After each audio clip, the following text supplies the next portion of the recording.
Just sit right back and you'll hear a tale of a fateful trip that started from this tropic port aboard this tiny ship. 60 years later, those words still land in the same place in the brain, the exact same melody, the exact same warm familiarity. Gilligan's Island ran for only 3 seasons on CBS from 1964 to 1967, 98 episodes. It was never nominated for a single Emmy Award. Television critics dismissed it as inane, and yet it has never left the airwaves. Through syndication, it played continuously for decades. Children who were born after the show ended grew up knowing every castaway by name. The show became, in the words of its creator Sherwood Schwartz, a metaphor for the world. 7 people stranded together, completely different from each other, who had no choice but to figure out how to survive as a community. 6 of those 7 castaways are gone now. The last one standing is 92 years old and living in Manhattan. This is the cast of Gilligan's Island, then and now. Gilligan was the show. Everything else revolved around him: the skipper's exasperation, the professor's plans, the Howell's obliviousness. Gilligan was the reason nothing ever worked, the gentle catastrophe at the center of every episode, and the character audiences loved most completely. Bob Denver was 29 years old when filming began, and he played Gilligan with a physical comedy and a moral innocence that made the character genuinely endearing rather than merely annoying. Before Gilligan's Island, Denver had already achieved recognition playing Maynard G. Krebs, the beatnik friend in The Many Loves of Dobie Gillis from 1959 to 63. He was already somebody's beloved comic character when Sherwood Schwartz cast him, and then he became everybody's. Here is the detail about the casting that almost changed everything. The role of Gilligan was originally offered to Jerry Van Dyke, Dick Van Dyke's younger brother, who turned it down twice. Van Dyke later called it the biggest mistake of his career. Bob Denver stepped in and made Gilligan so completely his own that it is now impossible to imagine the character any other way.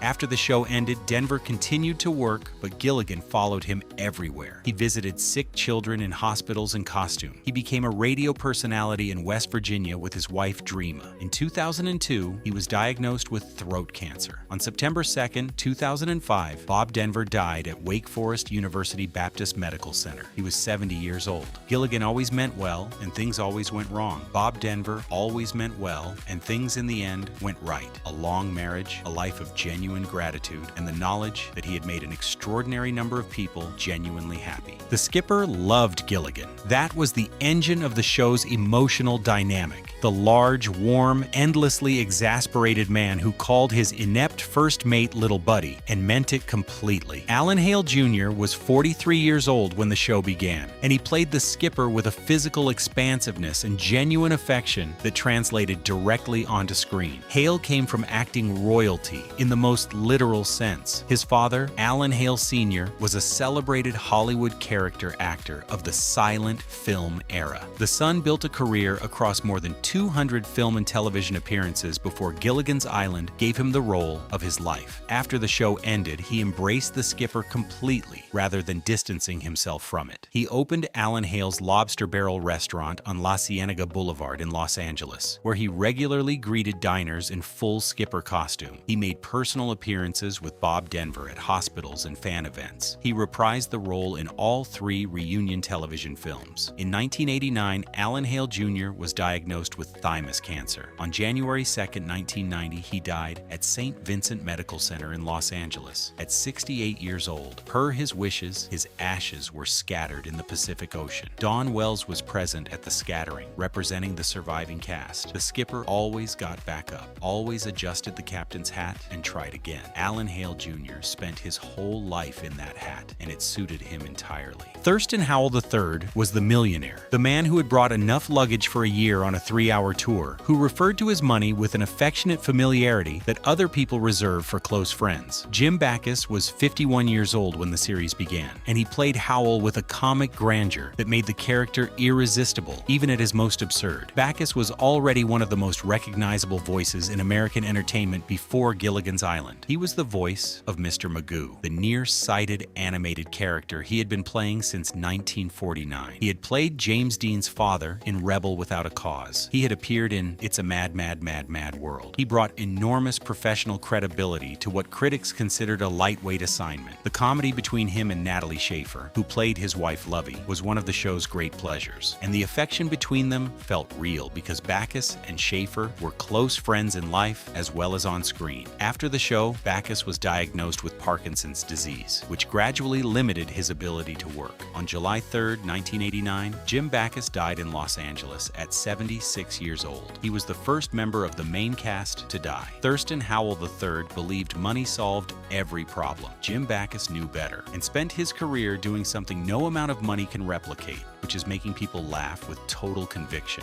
Lovey Howell was everything her name suggested. Natalie Schafer was 64 years old when the series began. She would not have told you that. She would not have told anyone that. Schafer's age was among the most closely guarded secrets in Hollywood for decades. She gave her birth year as 1912 in virtually every official biography. She was in fact born in 1900. When her husband, the actor Louis Calhern, was dying of cancer in 1956, he reportedly asked her age. She declined to tell him. She maintained the secret from everyone for the entirety of her life. She came to the show already wealthy. She and Calhern had bought Beverly Hills real estate in the 30s and 40s and built a significant fortune. She took the role primarily because the filming involved Hawaii and she liked Hawaii. She left her estate to the Motion Picture and Television Hospital, which named a wing after her. On April 10, 1991, Natalie Schafer died of liver cancer in Los Angeles at 90 years old, though her official records, even at the end, listed her as younger. Lovey Howell never let anyone see her doubt. Natalie Schafer never let anyone see her age. Both of them were entirely themselves, and that is enough. The professor could build a radio out of coconuts. He understood everything about science and almost nothing about practical reality, which is why, despite his encyclopedic knowledge, he could never figure out how to fix a boat. Russell Johnson played him across all 98 episodes with a dry wit and quiet patience that made the professor the most internally consistent character on the show. Johnson was 40 years old when Gilligan's Island began. He was also a real war veteran. He served as a bombardier in World War II, was wounded in the Philippines, and received the Purple Heart. He had built a solid career in westerns and science fiction films before the show typecast him as television's most resourceful intellectual. In the first season, Johnson and Dawn Wells were not named in the opening credits. They were simply "and the rest." Bob Denver went to the producers and argued that leaving out 2 cast members was disrespectful. From season 2 onward, the professor and Mary Ann were both named. Johnson reportedly never forgot the gesture. His son David died of AIDS-related complications in 1994. On January 16, 2014, Russell Johnson died of kidney failure in Washington State at 89 years old. At his death, only Tina Louise and Dawn Wells remained. The professor always had a theory. Russell Johnson always had a purpose. The great debate of Gilligan's Island, Ginger or Mary Ann, was settled definitively by the audience within the first few seasons. Mary Ann won. The wholesome farm girl from Winfield, Kansas, received between 3,000 and 5,000 fan letters a week during the show's run. Ginger received 1,500. Dawn Wells was 26 years old when the show began, a former Miss Nevada who had found herself on an uncharted island for 3 years and spent the rest of her life as its most devoted keeper. Wells embraced Mary Ann fully, openly, without apology. She appeared at fan events throughout her life. She maintained friendships with cast members that lasted decades. She co-wrote a cookbook. She became, in the most genuine sense, the keeper of the show's legacy. Late in life, she ran into serious money trouble. In 2018, a GoFundMe campaign covered her medical expenses within days. Strangers who had grown up watching Mary Ann contributed enough to cover her bills. One of the most moving demonstrations of audience loyalty in television history. Dawn Wells died on December 30th, 2020, at a residential care facility in Los Angeles from complications related to COVID-19. She was 82 years old. At her death, Tina Louise became the last surviving member of the original cast. Mary Ann always kept the group going with practical competence and genuine warmth. Dawn Wells kept the show's memory alive with the same tools and for just as long. Ginger Grant was the movie star, the one whose sequined gown somehow survived a shipwreck, who brought Hollywood glamour to a tropical island and wore it without irony for 98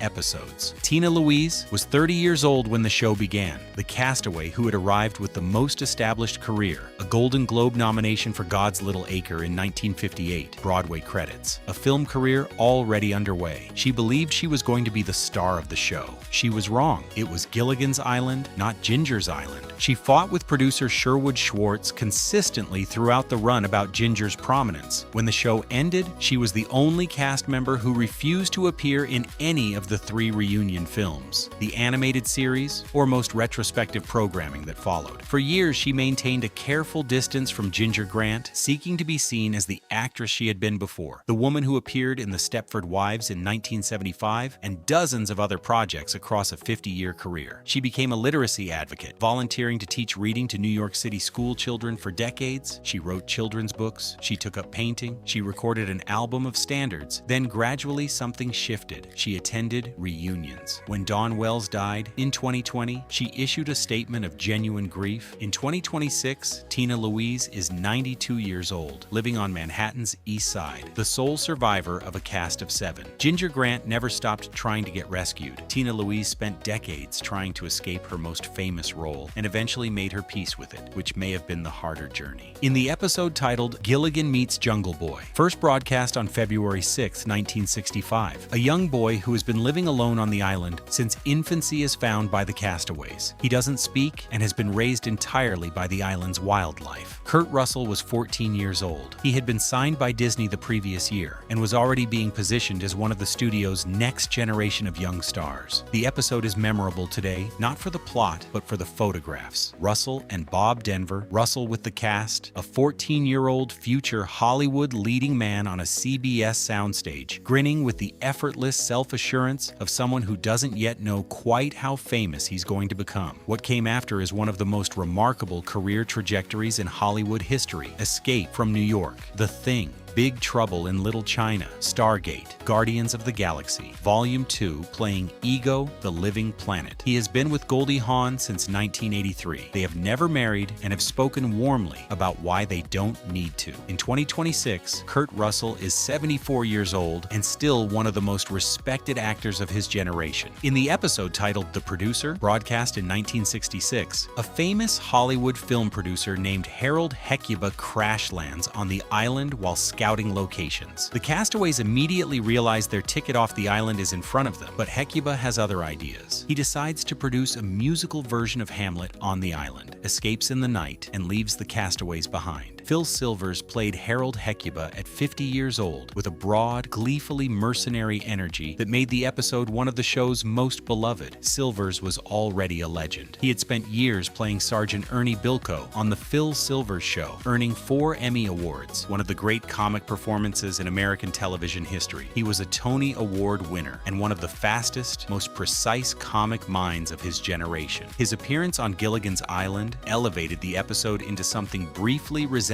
genuine comedy. A stroke in 1972 left him with slurred speech. He adapted, winning a Tony Award for a Broadway revival. That same year proved he was still formidable. Phil Silvers died on November 1st, 1985 in Los Angeles at 74 years old. Harold Hecuba promised the castaways rescue and then vanished in the night. Phil Silvers promised every audience he would make them laugh, and he kept that promise every single time. In the episode Lady Erika Tiffany Smith to the Rescue, broadcast in 1965, a glamorous Hungarian socialite arrives on the island in a luxury yacht. She decides she wants to buy the island and build a luxury resort. The professor falls completely in love with her, and then she sails away. GABOR played her at 48 years old with a self-aware, magnificent ease. She was essentially playing herself, which was the only performance anyone ever wanted from GABOR. She was born Sari Gabor in Budapest in 1917, one of 3 famous sisters. She was second runner-up in the 1933 Miss Hungary pageant. She moved to the United States during World War II and spent the following 5 decades acquiring husbands, jewels, and headlines with equal enthusiasm. She was married 9 times. Her marriages were a running conversation topic in American celebrity culture for 40 years. Her film career had genuine moments of quality: a memorable turn in Moulin Rouge in 1952, a haunting appearance in Touch of Evil in 1958. But what audiences truly loved about Zsa Zsa Gabor was the performance of Zsa Zsa Gabor herself, the accent, the jewels, the imperious warmth, the awareness that the whole thing was a kind of ongoing comedy that she was both performing and genuinely living. On December 18, 2016, Zsa Zsa Gabor died in Los Angeles at 99 years old. Lady Erika Tiffany Smith sailed into the island and sailed away without looking back. Zsa Zsa Gabor sailed into American culture in the 1940s and never left. Gilligan's Island ran for 3 seasons, earned 0 Emmy nominations, and was canceled in 1967 when CBS replaced it with Gunsmoke because the network president's wife preferred westerns, and then it never went away. It played in syndication for decades. Children grew up on it who weren't born when it aired. It became one of the most recognized television programs in American history without anyone in the industry ever taking it entirely seriously. The 7 castaways tried 98 times to leave the island, and they never made it. In real life, the exits came one by one. Jim Backus in '89, Alan Hale in '90, Natalie Schafer in '91, Bob Denver in 2005, Russell Johnson in 2014, Dawn Wells in 2020. Tina Louise is 92 years old. She lives in Manhattan, teaches children to read, and is the last person standing on a beach that 60 years ago was the most famous island on American television. That was the cast of Gilligan's Island, then and now.